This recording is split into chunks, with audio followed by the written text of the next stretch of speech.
तो आज हम बात करेंगे फ्राइडे डंप के बारे में, फ्राइडे को, जिसमें बहुत सारे लोग लिक्विडेट हो गए और बहुत सारे ऑल्ट कॉइन ऑलमोस्ट जीरो तक चले गए, जो कि प्योर मार्केट मैनिपुलेशन थी। कि बताया जा रहा है कि जो लिक्विडेशन है वो सिर्फ 20 बिलियन की है, बट अगर आप ओवर द ट्विटर पे देखोगे और एग्जैक्टली अगर आपको पता होगा कि बाइनेंस कभी भी अपनी लिक्विडेशन सही नहीं बताता और उनकी एपीआई ने 4 या 5% की ही लिक्विडेशन बताई है, तो आप सोच सकते हो कि जब हाइपर लिक्विड जैसा small exchange, decentralise exchange 10 billion की लिक्विडेशन कर रहा है, तो बाइनेंस ने कितनी की होगी। तो एनालिस्ट का मानना है कि लगभग 300 टू 400 बिलियन की लिक्विडेशन है, बट जो मुझे लगता है जो एक्चुअल फिगर होगा वो somewhere about 90 to 100 billion dollar के आसपास होगा जरूर। एक्सचेंज है जो कि विंटरम्यूट है, मोस्टली मैनिपुलेशन विंटरम्यूट के थ्रू की जाती है। जब जब मार्केट में पंप आता है, जब जब लिक्विडेशन आती है बड़ी बड़ी, जब जब लिक्विडिटी ग्रैब करनी होती है मार्केट मेकर को, तो आपने देखा होगा बाइनेंस से बहुत सारे सोलाना, इथेरियम, बीटीसी विंटरम्यूट पे सेंड होते हैं। मैं सबके स्क्रीनशॉट्स आपके स्क्रीन पे डाल रहा हूँ और मैं अपने ट्विटर पे टाइम टू टाइम ये स्क्रीनशॉट डालता ही रहता हूँ, क्योंकि मैं ऑन चेन देखता हूँ ये सब चीजें और मुझे दिखती हैं और मैं डालता हूँ। तो आप ये आगे लोगों के साथ शेयर कर सकते हो कि ऐसा ऐसा हो रहा है मार्केट में मैनिपुलेशन, और इस तरीके से हो रहा है। बहुत सारे बीटीसी भेजे गए जो कि आप स्क्रीनशॉट पे देख सकते हो, विंटरम्यूट पे अगेन फ्रॉम बाइनेंस, और डंप आया।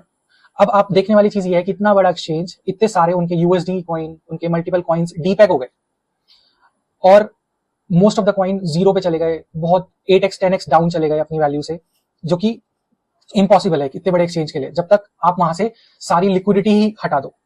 तो आधे घंटे के अंदर अंदर ये सारा प्लान किया गया, जो सब कुछ किया गया, सारे एक्सचेंजेस पे डंप जो लाया गया, और फिर आप कंपनसेट करने के लिए 200 मिलियन 300 मिलियन दे दो लोगों को, बिलियंस उनसे लेके, जस्टिफाइड नहीं है।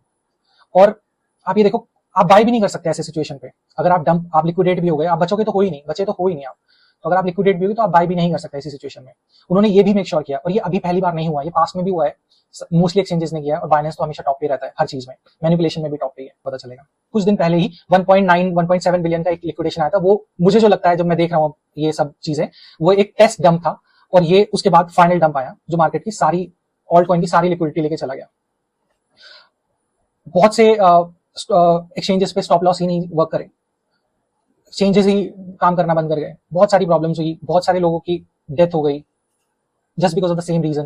And I am so disappointed कि लोग अभी भी इन चीजों के बारे में नहीं बोल रहे हैं। लोगों को अभी भी इन्फ्लुएंसर्स हैं जो इनके बारे में बात नहीं कर रहे हैं। तो मैं तो ये चाहता हूँ कि अगर आप ये वीडियो देख रहे हैं तो ज्यादा से ज्यादा लोगों के साथ शेयर करो, और अपने इन्फ्लुएंसर से पूछो कि why you are not talking about this, who was behind this, किसने किया। एक्सचेंजेस को सिर्फ अपनी बड़ी है, अपनी, इन लोगों को कोई फर्क नहीं पड़ता, आप जियो मरो, आपका पैसा कहीं पे भी। Take out all the moneys, keep it in your software wallet, hardware wallet. अगर आप लोगों के पास वो नहीं है तो समझो, पढ़ो। अगर आपको क्रिप्टो में रहना है तो आपको एडवांस बनना पड़ेगा। Not your keys, not your crypto, simple सी बात है। और तब भी अगर आपको करना है तो आप FIU रजिस्टर्ड एक्सचेंजेस में देख सकते हो इंडिया में जो है, उतना ही इन्वेस्ट करो जितना आप मैनेज कर पाओ लूज करना।